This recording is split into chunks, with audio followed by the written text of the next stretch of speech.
Hi, so today I want to share with you more about why true nourishment is so important for emotional eaters and chronic dieters. So if you're new here, welcome. My name is Michelle. I'm a certified holistic nutritionist and emotional eating expert. And I was thinking about sharing this topic of true nourishment for emotional eaters and chronic dieters. And part of the reason is that for the longest time, I struggled with emotional eating and chronic dieting, thinking that dieting was a way to control my hunger, control my body, to sometimes be healthy, that everything in the diet knew what my body needed. So it was really externalized. And as I went through my emotional eating journey and I moved away from diets and started to really tune into what my body needed, I realized that we give our power away to diets, and that diets and all of these things we think we should do, they're really ingrained in our culture. They're really ingrained in our society. And so we don't really have a starting point in our bodies. We are taught from a young age that we should eat at a certain time, how much we should eat, what types of foods.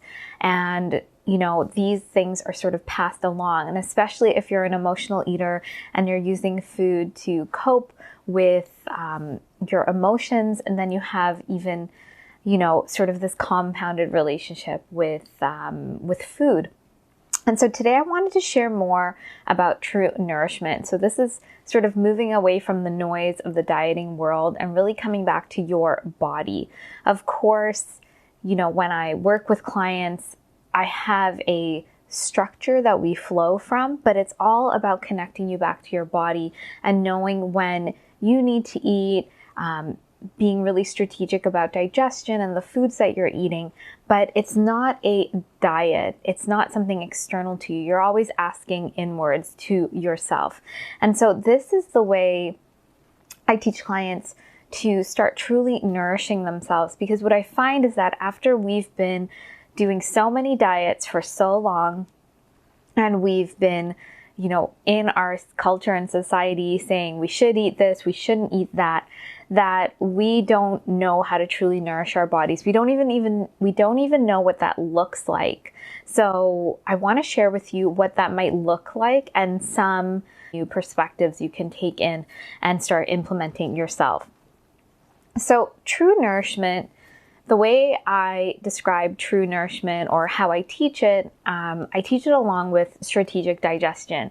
So the thing about nourishing our bodies, it's not just dependent on the types of foods we're eating. It's really dependent on how we're digesting, absorbing foods, assimilating them into our cells, and of course, eliminating them. So going to the washroom.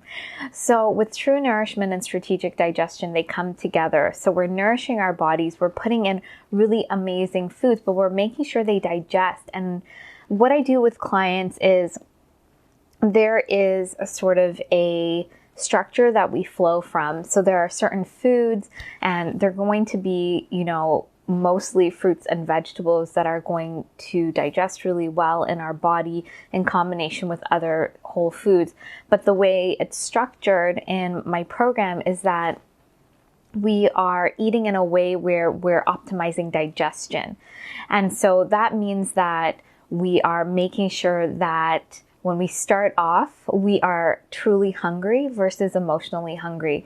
If we're already operating from just eating whenever we're hungry and we're emotional eaters, we're going to be eating when our body's not physically ready to take in food. And so why is that important?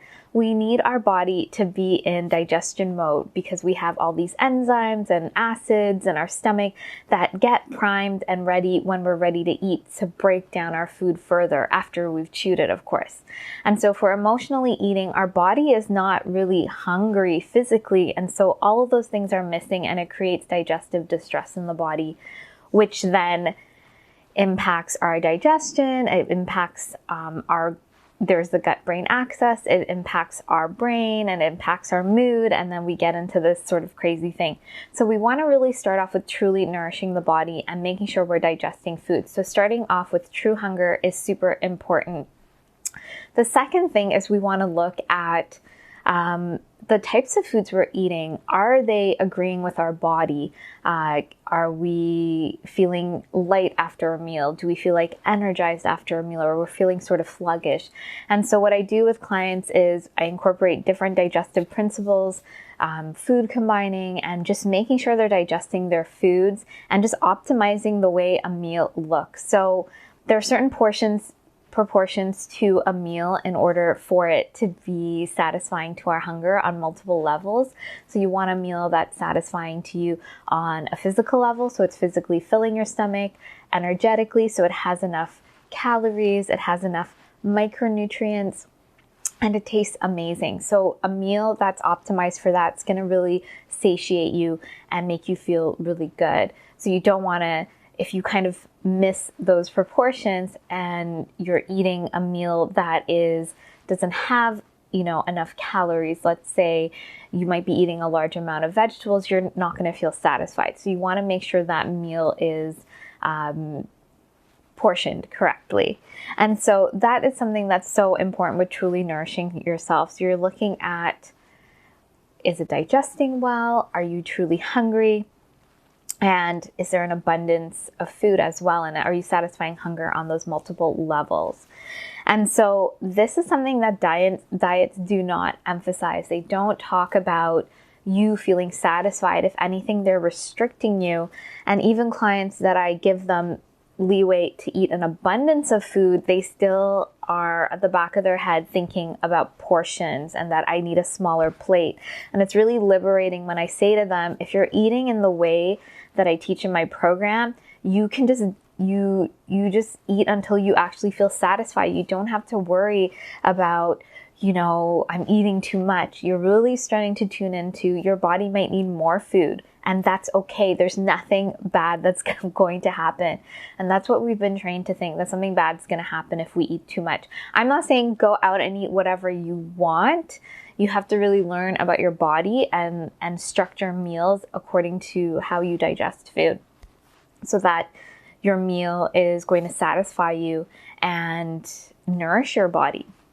Another thing with diets don't teach us is that we can have this abundance around food, but also they're not teaching us about digestion, how foods really digest in our body. How do we feel after a meal? Sometimes they are saying, and something that I teach the clients is not to drink water with your meals because that's going to impact your digestion. So sometimes these little keys about digestion, they're not included in a diet. It's just you eat this and you eat this, but the digestion and how you digest and how you eat a meal is really important as well as the ingredients in it. So it's this combination that we don't talk about, and diets don't address this at all. And so they're not really looking at you deeply nourishing your body. So you think I'm eating the right amount of calories and types of foods, but how is it in your body? How is it helping your digestion? How is it actually nourishing your body?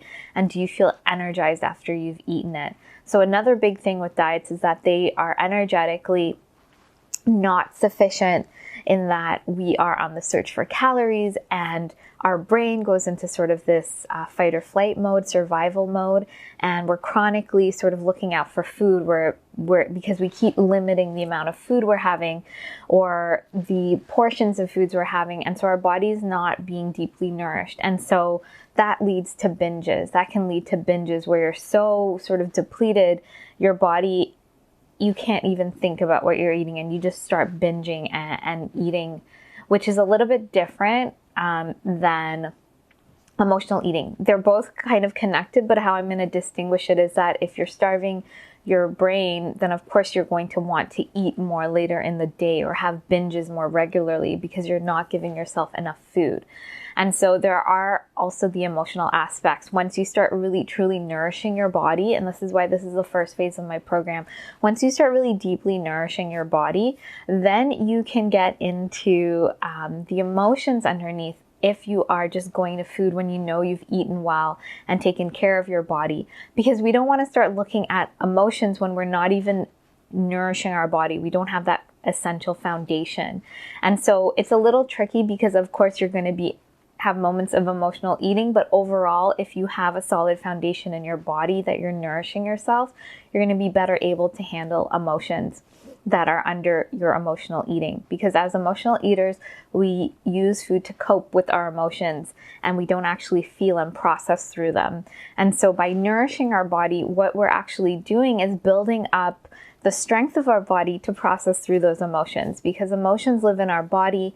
We require, we need to be nourished really well in order to process through emotions, because it does require resources from our body in order to process through our emotions. And we need to kind of make sure our gut is balanced and all of these things. So we're really supporting ourselves to move through those emotions. And so that is another phase of my program. I won't dive into it here. And also body acceptance comes into play a little bit with truly nourishing yourself, in that you're beyond the food, really listening to your body's needs so that you're optimizing, the activities you're doing, your rest, the way you're speaking about your body, so that you're not also, those things are not also sabotaging you when you are trying to nourish yourself. So I hope this makes sense.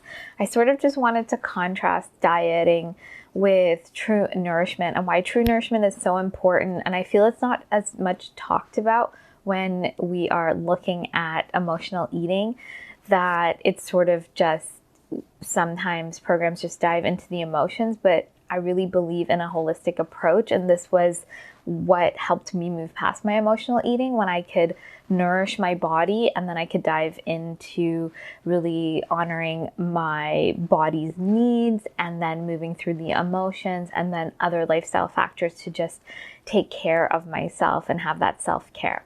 So I hope this video has been helpful. If you have any questions, leave them below. And if what I'm saying is resonating with you and you need more guidance and support, then I would love to invite you to apply to the Emotional Eating Evolution program. So that's my program that encompasses what I've talked about here and even more to help you move past your emotional eating and to ditch dieting. So I'd love to invite you to that. And if you've enjoyed this video, please be sure to like and subscribe, and I look forward to sharing more with you. And I hope you have a great day.